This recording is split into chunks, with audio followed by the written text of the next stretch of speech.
Hello बच्चों, let us read this question. This question says structure of ascorbic acid is represented as follows. How many of the following reagents can give positive test with ascorbic acid? 1. Cu2Cl2 plus NH4OH. 2. 2,4 DNP. 3. Na-metal. 4. HCl plus ZnCl2. 5. FeCl3. 6. NaOH plus phenolphthalein. 7. Dilute KMnO4. 8. Br2/H2O. 11. AgNO3 plus NH4OH. 10. I2 plus NaOH.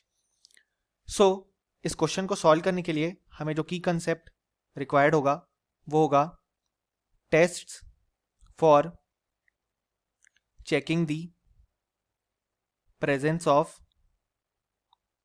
various organic compounds. सो अगर हम देखें तो जो ascorbic acid का structure है वो है कुछ इस तरीके का.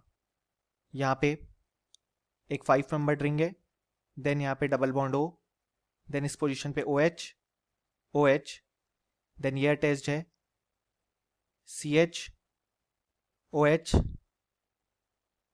CH2OH. सो अगर हम अपना सबसे पहला रिएजेंट देखें तो वो है Cu2Cl2 प्लस NH4OH. सो जो टर्मिनल एल्काइंस होती हैं वो इस रिएजेंट के साथ रिएक्ट करके रेड पीपीटी का फॉर्मेशन शो करती है. हम देख सकते हैं हमारे कंपाउंड में कोई भी टर्मिनल अल्काइन प्रेजेंट नहीं है, यानी कि एस्कॉर्बिक एसिड इसके लिए नेगेटिव टेस्ट शो करेगा, यानी कि जो रिएजेंट 1 है वो इनकरेक्ट हो जाएगा. अब अगर हम हमारा सेकेंड रिएजेंट देखें तो वो है 2,4 DNP. सो ये रिएजेंट सारे एल्डिहाइड्स और कीटोन्स के साथ रिएक्ट करता है और पीपीटी फॉर्म कर देता है. इसको हम ब्रेडीज रिएजेंट भी बोलते हैं. सो हम देख सकते हैं कि हमारे कंपाउंड में कोई भी एल्डिहाइड या कीटोन ग्रुप प्रेजेंट नहीं है. यहाँ पे केवल एक ऐसा ईस्टर ग्रुप प्रेजेंट है और हम जानते हैं ईस्टर 2,4 DNP टेस्ट नहीं देता, यानी कि रिएजेंट 2 भी इनकरेक्ट हो जाएगा. इसके बाद अगर हम रिएजेंट 3 देखें तो वो होता है Na-metal. So Na-metal acidic hydrogen को रिमूव करके हाइड्रोजन गैस के फॉर्म में रिलीज करवा देता है. सो एसिडिक हाइड्रोजन होते हैं hydrogen attached to more electronegative atom, जैसे ऑक्सीजन, नाइट्रोजन, सल्फर और ट्रिपल बॉन्डेड कार्बन.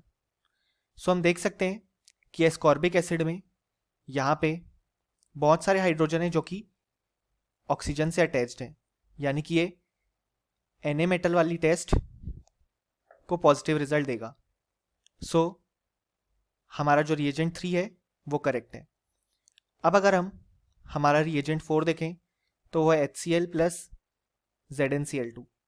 इसे हम लुकास रिएजेंट कहते हैं. सो ये 1 डिग्री, 2 डिग्री, 3 डिग्री एल्कोहल्स के साथ रिएक्ट करता है. बट जो चेंज होता है वो होता है कि 3 degree alcohols immediate turbidity show कर देते हैं. 2 डिग्री एल्कोहल में 5 मिनट्स लगते हैं और 1 डिग्री एल्कोहल में बहुत ज़्यादा टाइम लगता है, यानी कि हम इन तीनों को डिस्टिंग्विश कर सकते हैं. और अगर कोई दूसरा एल्कोहल भी प्रेजेंट है जहाँ पे कार्बोकेटाइन फॉर्म होने से वो कार्बोकेटाइन स्टेबल फॉर्म हो रहा है, जैसे फॉर एग्जांपल फिनाइल या अलाइल कार्बोकेटाइन, तो भी वो लुकास रिएजेंट टेस्ट देते हैं. मतलब बेसिकली एल्कोहल्स इस टेस्ट को शो कर सकते हैं. सो अगर हम देखें तो यहाँ पे जो एल्कोहल प्रेजेंट है वो है 2 डिग्री एल्कोहल. यहाँ एक कार्बन से कनेक्टेड है ये वाला एंड देन दूसरे कार्बन से, यानी कि इस एल्कोहल के प्रेजेंस के कारण ये लुकास रिएजेंट टेस्ट भी पॉजिटिवली शो कर देगा। अब हम देखेंगे हमारा फिफ्थ रिएजेंट जो कि है FeCl3। सो FeCl3 या बेसिकली न्यूट्रल FeCl3 ये फिनॉल और इनॉल ग्रुप्स के प्रेजेंस में कलर्ड सॉल्यूशन फॉर्म कर देता है। सो अगर हम देखें हमारे गिवन कंपाउंड में यहां पे इनॉल ग्रुप प्रेजेंट है, क्योंकि हम देख सकते हैं इनॉल होता है डबल बॉन्ड से या बेसिकली sp2 कार्बन से अटैच्ड OH ग्रुप, और वो यहाँ पे प्रेजेंट है। यानी कि हमारा जो कंपाउंड है वो FeCl3 को भी पॉजिटिव रिजल्ट शो करेगा, यानी कि रिएजेंट 5 भी करेक्ट हो जाएगा। अब अगर हम हमारा रिएजेंट 6 देखें तो वो है NaOH प्लस फिनोफ्थेलिन। सो हम जानते हैं एस्कॉर्बिक एसिड है, यानी कि बेसिकली वो एक एसिड है। सो वो NaOH बेस के साथ डेफिनेटली रिएक्ट करेगा और वहाँ पे phenolphthalein as an indicator use होगा, यानी कि जो हमारा ऑप्शन 6 है वो भी करेक्ट है। इसके बाद अगर हम देखें तो जो 7th नंबर वाला रिएजेंट है वो है डाइल्यूट KMnO4। सो ये एक ऑक्सीडाइजिंग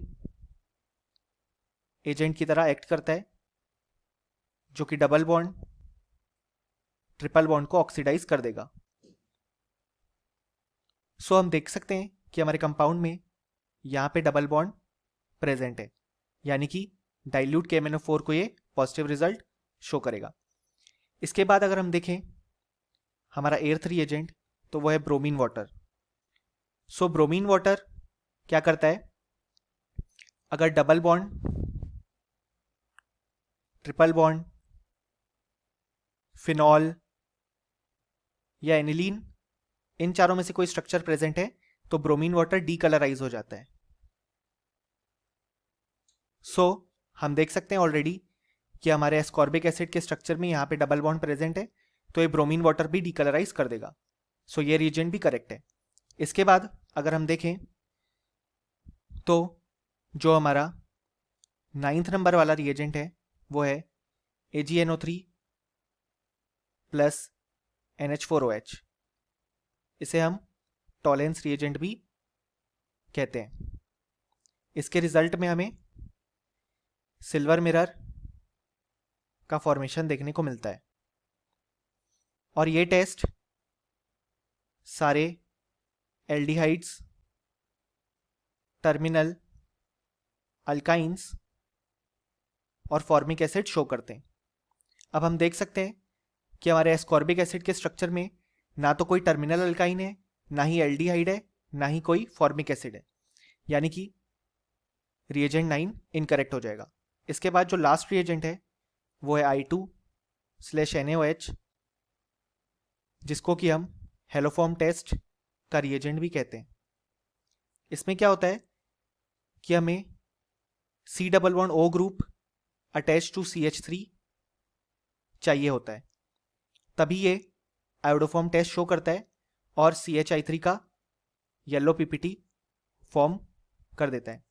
लेकिन केवल कार्बोनाइल कंपाउंड इस टेस्ट को नहीं देते, अगर हमारे पास कोई ऐसा एल्कोहल भी है जो कि CH3 ग्रुप से अटैच्ड है तो वो भी इसको पॉजिटिव रिजल्ट शो करेगा। पर हम देख सकते हैं हमारे पास जो भी एल्कोहल है कोई भी CH3 ग्रुप से अटैच नहीं है, यानी कि ये कंपाउंड I2/NaOH को नेगेटिव रिजल्ट शो करेगा। सो हमारा रिएजेंट 10 भी इनकरेक्ट हो गया, यानी कि हमसे जो पूछा गया है कि कितने रिएजेंट पॉजिटिव टेस्ट देंगे तो वो हो जाएंगे 1, 2, 3, 4, 5 और 6। सो हम कह सकते हैं कि इस क्वेश्चन का जो करेक्ट आंसर है वो है 6। Hope you understood it well. Best of luck.